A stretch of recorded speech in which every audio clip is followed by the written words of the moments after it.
Hello दोस्तों, मैं मनोज पाल PSCYDC sir के डिजिटल प्लेटफॉर्म पर आपका स्वागत करता हूं। हम मध्य प्रदेश के राजवंश जो कि मध्य प्रदेश लोक सेवा आयोग के नए सिलेबस के अनुसार यूनिट 2 प्री वाले में मध्य प्रदेश के प्रमुख राजवंश और पहले पेपर इतिहास में यूनिट 2 में मध्य प्रदेश के राजवंश दिए गए हैं, उसको पढ़ रहे थे। उसमें अपन ने पहला गर्दभील राजवंश पढ़ लिया है, औलिकर राजवंश पढ़ लिया है। आज हम कच्छपघात राजवंश पढ़ेंगे। ठीक, तो देखते हैं इसको। ठीक है, चलो। तो इसमें कच्छपघात राजवंश या फिर कछवाहा राजवंश, या जो वर्तमान में कुशवाहा लोग होते हैं ना, कुशवाहा जो सरनेम लिखते हैं, ये उन लोगों का ही वर्तमान नाम है, या फिर एक प्रकार से अपभ्रंश के रूप में कछवाहा, कच्छपघात या कुशवाहा बन गया है। ये राजपूतों की ही एक शाखा, जो मध्यकाल में राजपूत थे उनमें से बहुत सारे होते हैं, उसी में से राजपूतों की एक शाखा है। ठीक, चलो। उसके बाद अब देखते हैं कछवाहा राजवंश। तो वर्तमान में कहां कहां देखने को मिलता है, एक मिनट। कच्छपघात राजवंश शासन, जो कछवाहा राजवंश है उनका शासनकाल जो है हमें 950 से लेके 1110 ईस्वी तक मिलता है। ठीक, 950 से 1110 तक इनका शासनकाल रहा। इसके बाद इनका जो क्षेत्र है मध्य प्रदेश में मुख्यतः, ये मध्य प्रदेश का आपका उत्तरी क्षेत्र है, ये है मध्य प्रदेश। इस वाले रीजन में आपको मध्य प्रदेश के आपको उत्तरी क्षेत्र में क्या, गोपांचल क्षेत्र में आपको इनका शासन देखने को मिलेगा। इनकी जानकारी कहाँ से मिलती है हमको, जो कच्छपघात शासक है उनकी जानकारी कहाँ से मिलती है? दुमकुंड शिलालेख जो कि वर्तमान में श्योपुर में है, उसका शिलालेख है 1088 में, वहां से मिलती है। सहस्त्रबाहु अभिलेख, ये सहस्त्रबाहु या सहस्त्रबाहु अभिलेख, तो अपभ्रंश के रूप में इसको सहस्त्रबाहु या सहस्त्रबाहु को ही सहस्त्रबाहु कह दिया जाता है। ये ग्वालियर के सहस्त्रबाहु मंदिर में है, वहां की जगह 1093 में मिलता है ये। उसके बाद ग्वालियर का अभिलेख 1104 ईस्वी में मिलता है। ये सन आप याद नहीं भी रखोगे तो भी ये नाम याद रखना, ठीक है। और जैन प्रतिमा अभिलेख सिहोनिया, ये सिहोनिया जो है मुरैना में पड़ता है, तो ये जगह ध्यान रखना, ठीक है ना। उसके बाद नरवर जो कि वर्तमान में शिवपुर में है, इनकी 3 शाखाएं कच्छपघात की देखेंगे हम, तो इनकी जो जानकारी के स्रोत है वो यहाँ से मिलते हैं, ठीक है। उसके बाद अगला इनकी शाखाएं, तो इनकी जो शाखाएं मध्य प्रदेश में 3 जगह देख लो। ग्वालियर की शाखा नरवर जो कि शिवपुरी में पड़ता है, ग्वालियर तो जानते ही आप, और दुमकुंड जो कि श्योपुर की शाखा। 3 प्रमुख शाखाएं देखने को मिलती हैं, ठीक है। मैप पे बताऊंगा इनको कहाँ है। तो वर्तमान में यहाँ, ठीक, ये वर्तमान मध्य प्रदेश के हिसाब से देख लेना इसको, ठीक। इसके बाद ये मैप है, इसमें सिहोनिया ये मुरैना की शाखा मिलती है, ठीक है।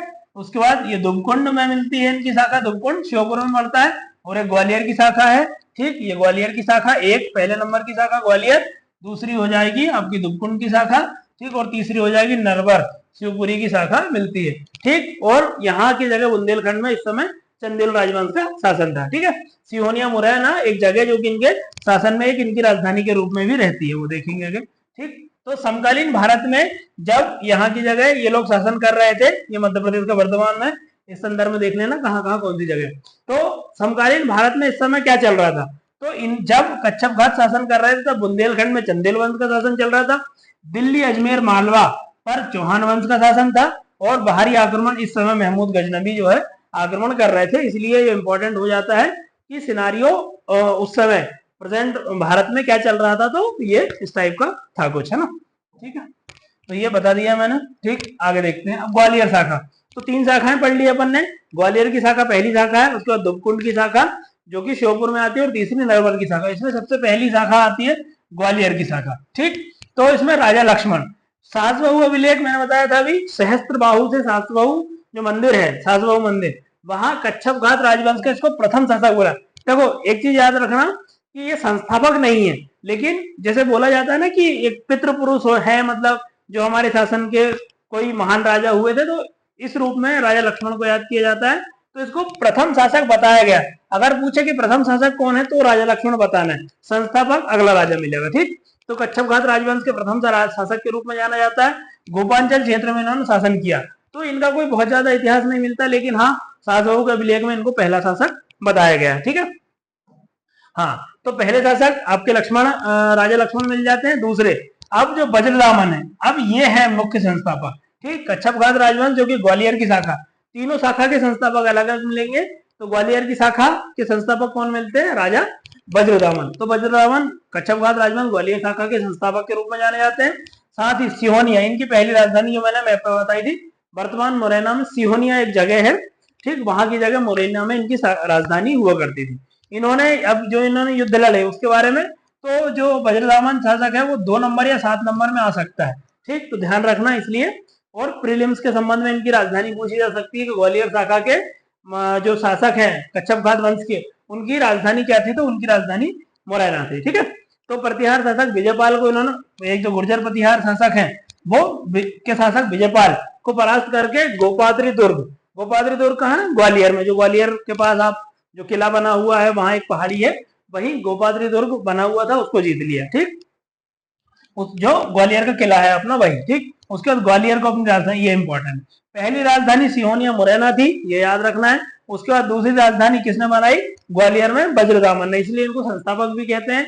सिहोन या मुरैना राजधानी थी और ग्वालियर दूसरी राजधानी, और गोपाल जो अपना ग्वालियर का दुर्ग है वो जीत लिया था इन्होंने विजयपाल से, ठीक। चलो इसके बाद आते हैं उपाधि, इन्होंने महाराजा धीराज, मतलब ये प्रथम जो शासक शक्तिशाली बन जाता है, अपने आप को दूसरे लोगों के प्रभाव से मुक्त कर लेता है, तो महाराजा धीराज की उपाधि धारण कर लेता है। कच्छपघात तिलकम, ठीक, ये उपाधि और श्रोणीपति, ये प्रमुख उपाधियां इनकी है, ये ध्यान रखना आपको, ठीक। तो विजय अपन ने बता दिया, गुर्जर प्रतिहार शासक विजयपाल को परास्त किया इन्होंने, कन्नौज के शासक को परास्त किया, तो इन्होंने गुर्जर प्रतिहार को हराया, कन्नौज में जो राजवंश उस समय शासन कर रहा था उसको परास्त किया, तो उत्तर भारत में लगभग अच्छी खासी स्थिति इनकी हो गई थी, ठीक। ये कौन हो गए आपके 2 नंबर या 7 नंबर के हिसाब से आपने वज्रदामन को तैयार कर लिया। उसके बाद आते हैं मंगलराज, ठीक, अगले तीसरे शासक होते हैं, वज्रदामन के उत्तराधिकारी हैं ये ऊषा मंदिर अभिलेख, जो कि कहाँ, एक बयाना जगह है राजस्थान में, वहां से ऊषा मंदिर अभिलेख से मिलता है कि मंगलराज, तो मतलब आप देखो कि बयाना राजस्थान तक इनके साम्राज्य का विस्तार हो चुका था मंगलराज, ठीक। तो इनके शासक के नाम याद रखना, अगर आपने इतना भी लिख दिया कि किस वंश से संबंधित है तो भी आपको बहुत बढ़त मिल जाएगी, कि ये वैसे भी डिफिकल्ट है थोड़ा याद करने में, तो बार बार आप ये वीडियो देखोगे, रिवीजन करोगे तो याद हो जाएगा, ठीक है। कीर्तिराज, तो ये मंगलराज के उत्तराधिकारी होते हैं। विद्याधर शासक, ठीक, तो चंदेलों के सबसे प्रतापी शासक होते हैं विद्याधर। चंदेल शासक महमूद गजनवी के समकालीन थे, तो विद्याधर भी उसी समय थे, और वहां आक्रमण के रूप में महमूद गजनवी ने आक्रमण किया था, तो उनके समकालीन कौन होते हैं, कीर्तिराज, ठीक। और ककनमठ मंदिर जो है सिहोनिया मुरैना में, ककनमठ मंदिर आपने देखा होगा, ठीक, जो कि शिव पार्वती को संबंधित है, और आसन नदी वही मुरैना में बहती है उसकी किनारे था, इन्होंने स्थापना करी थी, मतलब नींव रख दी थी वहां, ठीक। तो ककनमठ मंदिर इंपॉर्टेंट है, प्रीलिम्स में आ चुका है एक बार पहले, तो ध्यान रखना इसको, ठीक है। तो ये कीर्तिराज थे। उसके बाद ये है ककनमठ मंदिर, जिससे भारत की जो संसद है, जो प्राचीन संसद थी, वहां से लोकसभा राज्यसभा, तो ये वाला जो आप इसी शेप में देखेंगे तो उसका जो अपना ढांचा है, स्थापत्य शैली है, वो कहाँ से ली गई थी, यही ककनमठ मंदिर, जिसका जो पूर्ण है वो देवपाल ने करवाता है, और जो नींव रखी थी वो कीर्तिराज ने रखी थी, तो ये इंपॉर्टेंट है, तो ये देख लो जो हमारी संसद का है, ठीक। अब आप कमेंट करके बताना ये प्राचीन संसद का है। जो नवीन संसद है वो मध्य प्रदेश की, जो नवीन संसद है अभी बनी हुई है, वो मध्य प्रदेश के ही एक मंदिर से ली गई है, उसकी भी आकृति स्थापत्य कला, तो कौन से मंदिर से, कमेंट करके बताना, ठीक है ना। तो अब आते हैं 5वें शासक मूलदेव, ठीक, इनकी उपाधि त्रिभुवन पाल थे, और त्रिलोक के मल इन्होंने उपाधि धारण करी, केवल इनके नाम याद रख लेना बस, ठीक है। अगले शासक होते हैं देवपाल। देवपाल ने कौन सी उपाधि धारण की, अपराजित विरुद्ध, है ना। तो जो ककनमठ मंदिर में कीर्तिराज ने अपने समय में नींव रखवाई थी, उसका ककनमठ मंदिर का जो है पूर्ण निर्माण किसने करवाया था, ककनमठ मंदिर का पूर्ण निर्माण जो है राजा देवपाल ने करवाया था, कच्छपघात शासक, ठीक। किससे संबंधित है ये, शिव पार्वती से, और भारतीय जो पुरानी संसद है उसका यहीं से स्थापत्य कला उसकी ली गई थी, ठीक है। चलो ठीक, तो अब आते हैं पद्मपाल, ये इंपॉर्टेंट शासक है इस वंश के, कच्छपघातों के। इसमें परिपंथियों या दस्यु, जो डाकू या चोर प्राचीन समय में रहते थे, उनका उन्मूलन करने वाला इनको कहा गया है, किसको, पद्मपाल को। उसका दिन सासबहु अभिलेख मंदिर में इनका वर्णन मिलता है। सहस्त्रबाहु, सासबहु मंदिर जो कि भगवान विष्णु, जो कि किस अवस्था में, वैकुंठ के रूप में है, मतलब जैसे शेषनाग की सैया पे लेटे हुए और भगवान लक्ष्मी उनके चरणों में बैठी हुई है, ठीक है। तो उस आकृति में ये मंदिर ग्वालियर के किले की नींव रखी और निर्माण प्रारंभ करवाया। निर्माण फाइनली नहीं करवाए थे, लेकिन नींव रख दी थी इस मंदिर की, तो ये ध्यान रखना। जो सासबाहु मंदिर है वो सहस्त्रबाहु मंदिर के रूप में जाना जाता है, सहस्त्रबाहु, है ना, ठीक, सहस्त्रबाहु, क्योंकि अपभ्रंश के कारण क्या, लोग ज्यादा कठिन नाम बोलने में सहज महसूस नहीं करते जो जन सामान्य है, तो सहस्त्रबाहु नाम से वो अपभ्रंश होते हुए सासबहु नाम हो गया उसका, ठीक। तो कंफ्यूज मत होना, सहस्त्रबाहु सहस्त्रबाहु एक ही मंदिर है। ठीक, विष्णु या भगवान वैकुंठ मंदिर है या फिर भगवान विष्णु को समर्पित है, ग्वालियर के किले में है, उसकी नींव रखी और निर्माण प्रारंभ करवाया। और एक खुद के नाम से भी पद्मनाभ मंदिर, ये भी भगवान विष्णु को समर्पित है, इस मंदिर का भी निर्माण इन्होंने करवाया। ठीक है, ये हो गया पद्मनाभ। अब अगले शासक है सूर्यपाल। ये पद्मपाल के भाई थे। इन्होंने सूर्य नृप, नृप मतलब होता है राजा, सूर्य नृप की उपाधि धारण की थी। ठीक, अगले 9वें शासक के रूप में महिपाल देखने को मिलते हैं। सास बहु मंदिर, यह सहस्त्र बाहु मंदिर को पूर्ण निर्माण करवाया। ठीक, तो ये इंपॉर्टेंट, सहस्त्र बाहु मंदिर बहुत इंपॉर्टेंट है। ठीक, कई बार क्वेश्चन आ चुके हैं इससे संबंधित। तो सहस्त्र बाहु मंदिर का वर्तमान नाम क्या है? सास बहु। इसकी जो नींव है किसने रखी थी? अपने देखा पद्मपाल, है ना, पद्मपाल ने रखी थी, कच्छप घात शासक। उसका इसका जो निर्माण है, पूर्ण निर्माण किसने करवाया? महिपाल ने करवाया। ठीक, किससे संबंधित है? भगवान विष्णु, जिसमें वैकुंठ जो उसकी आकृति जैसी उसमें मूर्ति लगी हुई है।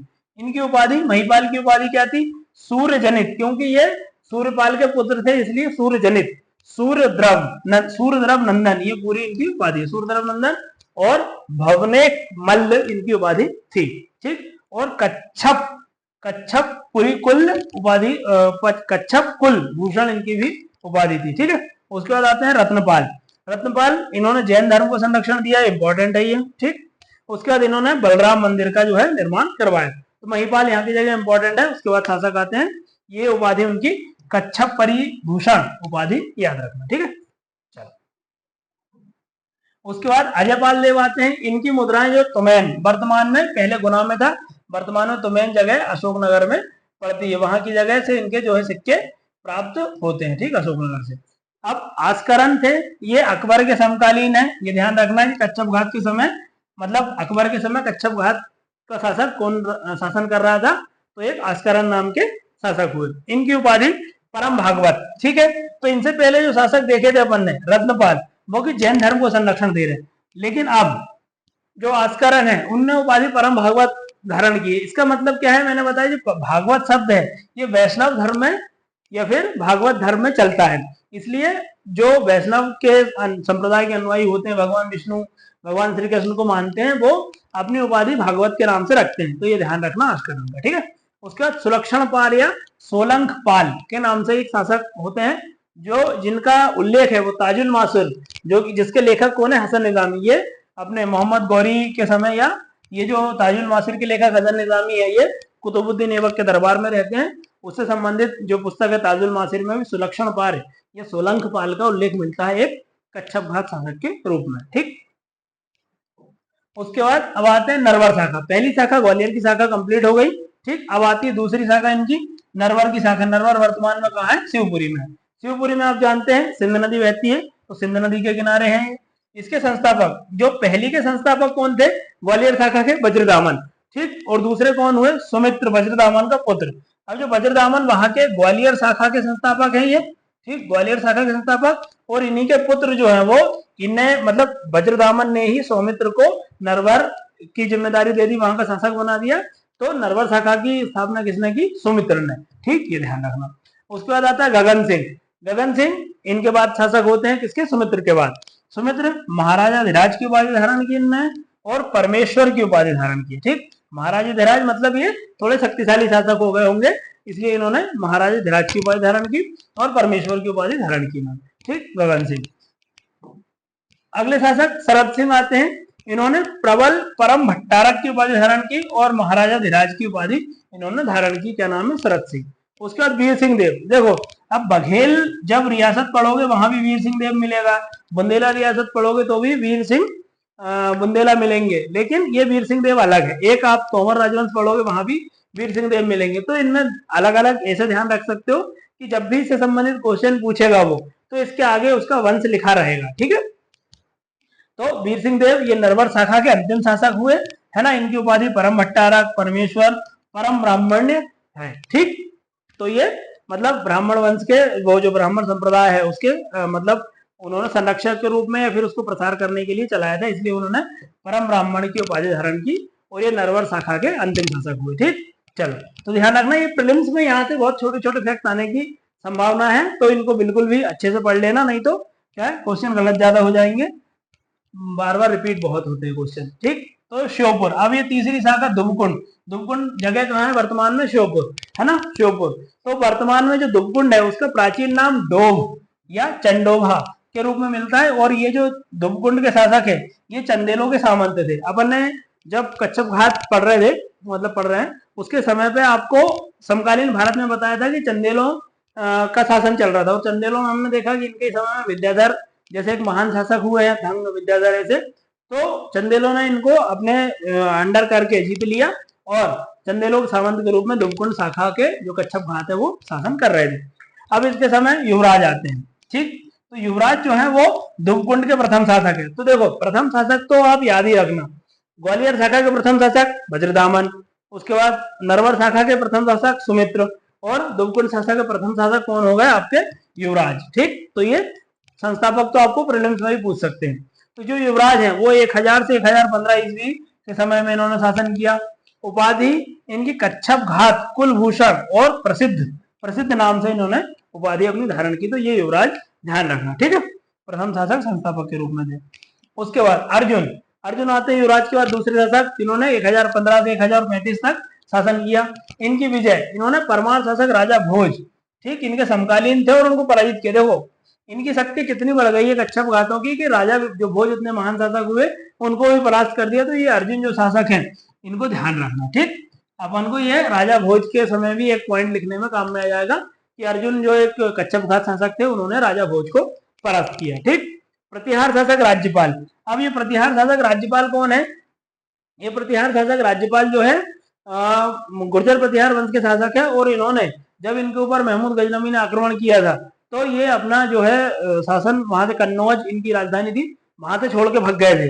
तो फिर जो अपने विद्याधर शासक है चंदेल वंश के, उन्होंने इसको मृत्युदंड दे दिया था, मौत के घाट उतार दिया था। बोले तुमने भारत की और राजपूतों की शान के खिलाफ काम किया है, आपको भले ही युद्ध लड़के मृत्यु को प्राप्त हो जाते, लेकिन ये महमूद गजनवी के सामने आपको आत्मसमर्पण करना नहीं था या भाग के नहीं जाना था। तो ये राज्यपाल को इन्होंने परास्त किया और राजा भोज को इन्होंने परास्त किया। राजा भोज वाला पॉइंट याद रखना, ठीक। इनके समकालीन राजा भोज थे, विद्याधर थे, और ऊपर कन्नौज में कौन शासन कर रहे थे? इनके जो गुर्जर प्रतिहार के शासक राज्यपाल है। तो 3 महान शासक और एक जो आक्रमणकारी है इनके समय में हुए। कौन कौन? राजा भोज जो कि धारानगरी धार में शासन कर रहे थे इनके समय में, विद्याधर चंदेलों के खजुराहो में शासन कर रहे थे, और राज्यपाल जो कि कहाँ शासन कर रहे थे? कन्नौज में, उत्तर भारत में। तो ये स्थिति थी। और पश्चिमोत्तर भारत से किसका आक्रमण हो रहा था इसके समय में? महमूद गजनवी का। तो ये एक ज्योग्राफी से ध्यान रखना, ठीक। अभिमन्यु, वैसे महाभारत के समय अर्जुन के पुत्र अभिमन्यु थे, वैसे भी कच्छप घात में यहाँ भी अर्जुन के पुत्र अभिमन्यु हुए, ठीक। तो अर्जुन के उत्तराधिकारी थे, ठीक। चलो अगले शासक आते हैं विजयपाल। विजयपाल इन्होंने अधिराज विजय की उपाधि धारण की, ठीक। चलो उसके बाद आते हैं इनका संरक्षण, जो अपन विजयपाल के बारे में पढ़ रहे हैं। इन्होंने महेश्वर जैन आचार्य, महेश्वर जैन नाम के एक आचार्य थे, उनको इन्होंने संरक्षण दिया। इनके समय में अपन देखते हैं कि राजा महाराजा जो विद्वान लोगों को संरक्षण दिया करते थे, वैसे ही एक महेश्वर जैन आचार्य थे, उनको इन्होंने संरक्षण दिया। उसके बाद विक्रम सिंह इंपॉर्टेंट शासक है, महाराजा धीराज की इन्होंने उपाधि धारण की, और ये प्रथम स्वतंत्र शासक थे। तो जो दुबकुंड के कच्छप घात शासक है वो किसके सामंत थे? तो वो किसके सामंत थे? चंदेलों के सामंत थे, ठीक। तो चंदेलों की सामंती किसने खत्म की? विक्रम सिंह ने, इसलिए ये इंपॉर्टेंट हो जाते हैं, ठीक है। चंदेलों के सामंत के रूप में इन्होंने शासन को खत्म करके आप स्वतंत्र सत्ता के रूप में स्थापित की। चंदेल और परमार, इनके समय परमार भी एक बहुत बड़ी शक्ति थी, ठीक है। तो उनको भी इन्होंने परास्त किया और विक्रम सिंह ने अपने स्वतंत्र सत्ता के रूप में स्थापना की, ठीक है। परमार जिनकी राजधानी धारानगरी, राजा भोज को अर्जुन ने परास्त कर ही दिया था, पढ़ लिया अपन ने। संरक्षण, ये इनके समय जो महेश्वर जैन आचार्य है उनको विजयपाल ने संरक्षण दिया, और एक दाहर नाम के जैन आचार्य थे, उनको विक्रम सिंह ने यहाँ की जगह संरक्षण दिया, ये ध्यान रखना। और इनको श्रेष्ठिन की उपाधि भी दी है, ठीक। तो प्रीलिम्स में ऐसे ही छोटे छोटे क्वेश्चन बन जाते हैं, फिर आप कहते हैं कहां से क्वेश्चन आए, तो ये ध्यान रखना, ठीक। तो इस प्रकार ये आपका क्या हो गया, इसका वो है, ठीक। आप कच्छप घात वंश के रूप में इतिहास देख लिया। अब उनकी कला और संस्कृति या वास्तुकला किस प्रकार से थी ये भी इंपॉर्टेंट है। यहाँ से भी 2-2 नंबर के क्वेश्चन, या फिर एक पूरा 7 नंबर का क्वेश्चन, कला, वास्तुकला, संस्कृति, या वहां जो भी इनोवेटिव काम हुए हैं, निर्माण के काम हुए वो हुए हैं, ठीक। तो इसके समय में बुद्ध और वैष्णव धर्म को संरक्षण दिया गया भैया, ठीक। तो जो उस समय बौद्ध धर्म का प्रसार हो रहा था, वैष्णव धर्म, भगवान विष्णु से संबंधित उनका संरक्षण दिया। बौद्ध और जैन के प्रति भी सहिष्णु रहे। ठीक, अब ककनमठ मंदिर बताया था इंपॉर्टेंट है, ठीक, क्योंकि जो संसद का जो प्रतिरूप प्राचीन संसद है उसका यहीं से लिया गया था। 11वीं सदी में शिव मंदिर है, 11वीं सदी में निर्माण हुआ। और सिहोनिया कहाँ है? वर्तमान सिहोनिया मोरैना में। कौन सी नदी बहती है यहाँ पे? आसन नदी के किनारे, ठीक, जो कि आपकी चंबल की सहायक नदी है। आसन नदी के किनारे बना हुआ है आपका ककनमठ मंदिर। ठीक, ककनमठ मंदिर के संबंध में ही निर्माण प्रारंभ किसने करवाया? कीर्तिराज ने। और देवपाल जो एक इसी वंश के शासक हुए, उनके समय में पूर्ण हुआ। ठीक, इसलिए। और ये इंपॉर्टेंट क्यों है? इसको राष्ट्रीय महत्व घोषित किया। और जो हमारी प्राचीन संसद है, ठीक, वो उसका जो स्थापत्य कला कहाँ से ली गई थी? यही ककनमठ मंदिर से ली गई थी। ठीक है, चल उसके बाद 64 योगिनी मंदिर, दूसरा इंपॉर्टेंट मंदिर है, बहुत ज्यादा इंपॉर्टेंट है ये भी। ये मितावली मुरैना में है। ठीक, मितावली जगह कहाँ है? मुरैना। ठीक, उसके बाद इसको भी 11वीं सदी में बनवाया गया। इसका निर्माण किसने करवाया था? ठीक, देवपाल ने करवाया था। इसकी ऊंचाई 100 फीट है, 64 कक्षों वाली ये दीवार से घिरा हुआ है। जो संसद का लिया गया था वो 64 योगिनी वाला ही मंदिर है। ठीक, चल अब पूजा, यहाँ भगवान शिव की पूजा की जाती है। ठीक, और महत्व क्या है इसका? इसका महत्व जो है वो ज्योतिष और गणित की शिक्षा का केंद्र था।